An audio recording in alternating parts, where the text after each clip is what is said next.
It's 1992. You wake up to the smell of cinnamon. You come downstairs and you're rubbing your eyes, and there's Mom. Cinnamon buns fresh out of the oven, icing on top. Oh, by the way, she also made French toast, bacon sausage. Your dad walks in, says, "Hey, champ," puts the paper down on the table and says, "What's going on today?" "We got a game." "Oh, that's right. You guys are playing baseball later." "Great. Love to see it." Everybody smiles. The dog runs in and barks. And that's a world that existed for a lot of people and not for many others. But that's the world that I like to imagine we can be, you know? Sister comes in and makes a snide comment to brother, and brother laughs, and the parents, ha ha ha, like a good old sitcom. Like a good old sitcom. That's who I envision we can be. And then, as the days pass, snow begins to fall, presents under the Christmas tree, and we work hard. And there are struggles and there are challenges and there are war. When we talk about things like this, about how good it could be in this country, or that dream of a family enjoying a good Sunday morning breakfast and bakery fresh cinnamon buns, well, made by Mom, I should say, not bakery fresh, there is conflict and there is crisis. There is fear and there is war and there are nuclear bombs and there's the expansion of communism. The darkness existed on this planet for a long time. But we can still dream, can't we, of a beautiful future. Anybody could share in it. It's the American dream. Instead, we get this story. Ladies and gentlemen, I don't come before you today at 4 p.m. to talk to you about the potential for a future where we can share bakery fresh cinnamon buns. In fact, I must tell you from the Daily Mail, Capitol Police will not charge Democrats' aide who made viral gay sex tape in a Senate hearing room. Suspects refuse to speak with investigators despite there being no evidence of a crime, police reveal. I just want to say, filming these videos in a public building violates like 5,000 laws. But instead of you dreaming of that beautiful morning, it still exists, by the way. Families still wake up and make cinnamon buns or whatever. I'm just being silly. This is the news we get, and this is what our country has become. This sick, depraved scumbag, I don't care that he's gay, having sex in the Senate building, and apparently more than once. And for this, there is no penalty. He just resigns. I'm sickened by this stuff. This is what your country has become. The U.S. Capitol Police announced it will not charge a Democrat congressional aide who was fired for filming a gay sex tape in Senate because no crime was committed. Oh.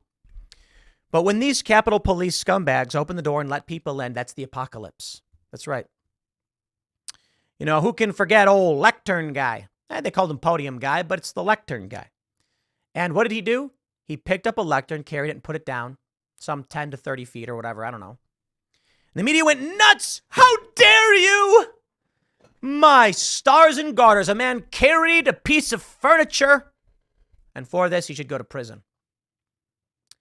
This guy filmed a gay sex tape. And nothing. Where's the outrage? Bowman pulled the fire alarm, disrupting Congress, disrupting Capitol governmental functions. Slap on the wrist. You know what, man? This one here is the most egregious thing I can think of. This guy should get 20 years. I mean, he should get an exorbitant prison sentence. And I'll tell you why. I'm a man of logic. I do not react emotionally. Sometimes I'm not. Nobody's perfect. I'm not perfect.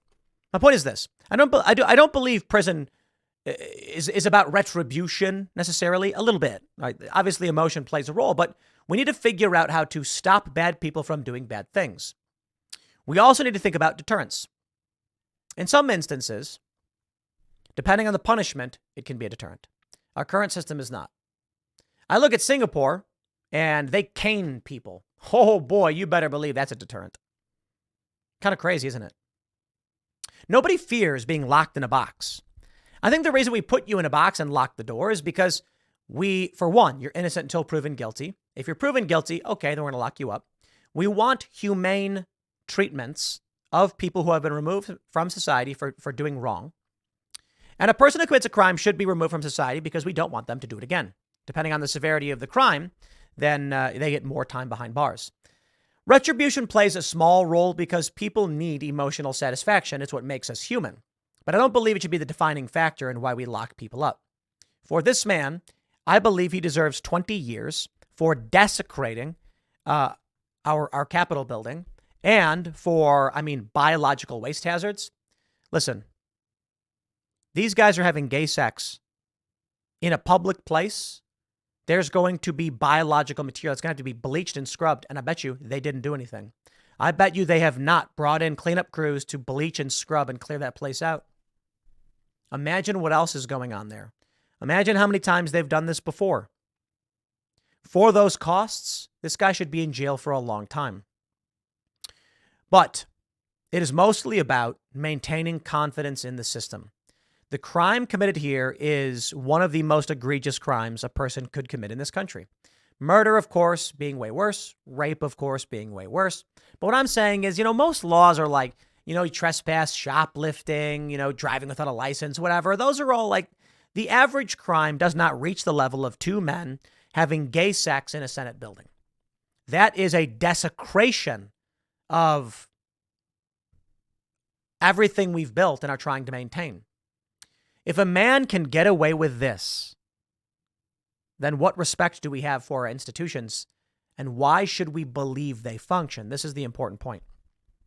If a man can go into the seat of our Senate, to a Senate building, and film a gay sex tape, which does break the law, and get away with it, there is no system.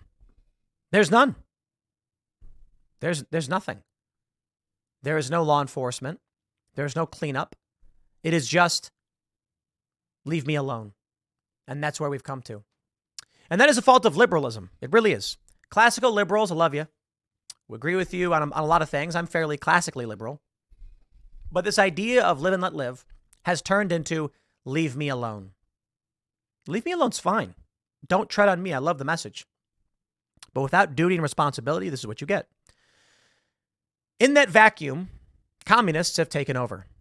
So if you are a guy who walked up to the Capitol on January 6th, no barricades, they'd all been removed. You're on the other side of the building. There's no riot. The riot's over. And there's a cop smiling, waving you in, which happened. There's video of it. And you walk in and say, what's going on? You will go to prison. If you're a journalist like Steve Baker, documenting what's happening, you work for the Blaze. You will be arrested and charged, or at the very least, they will make those attempts.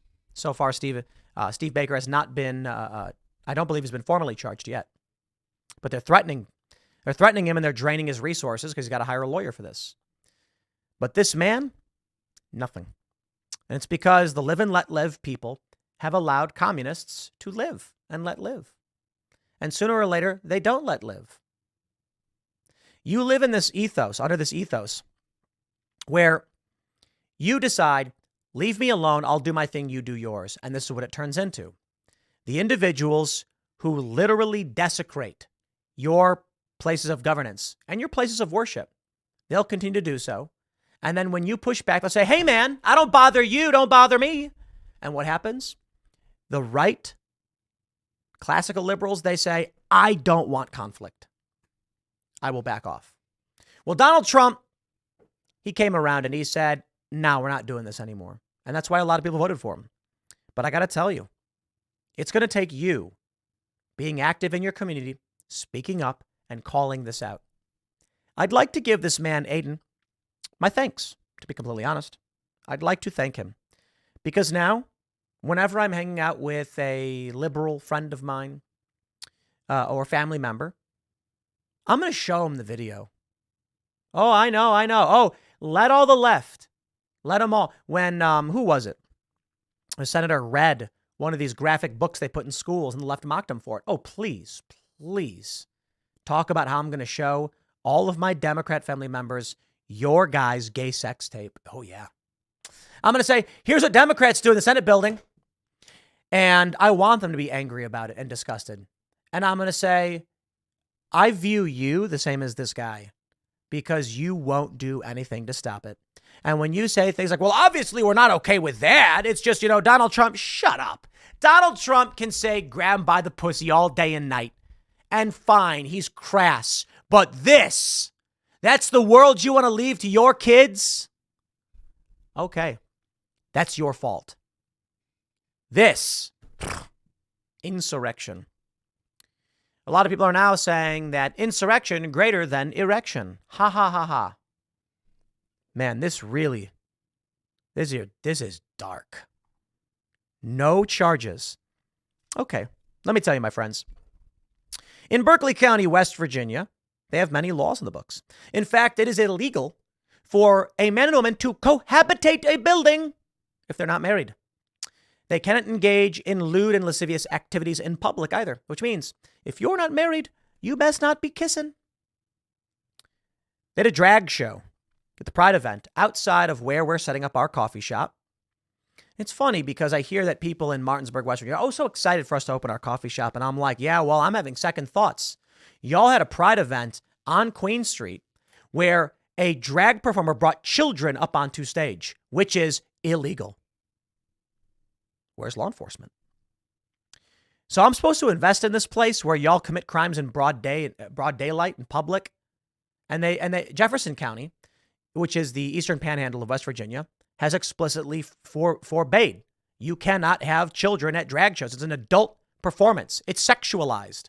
There's a line. In Berkeley County, which is just next door, they do it anyway. Despite the fact West Virginia says public displays of lewd activity are not allowed, and it's aggravated if children are present. Okay, so any one of these cops could go and shut it down and say, this is a lewd activity. Let me tell you, my friends, under Section 230, this is the law that they use to censor conservatives and anti-war leftists and post-liberals on social media. It says that they're allowed to censor, to curate content, so long as it's for the purpose of removing obscene, illegal, lewd, etc.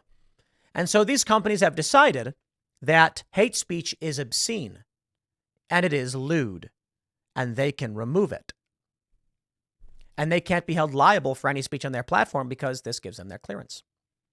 The left is willing to interpret the law as they see fit to weaponize politics and ideology, or to weaponize big tech platforms. The right's unwilling to do so.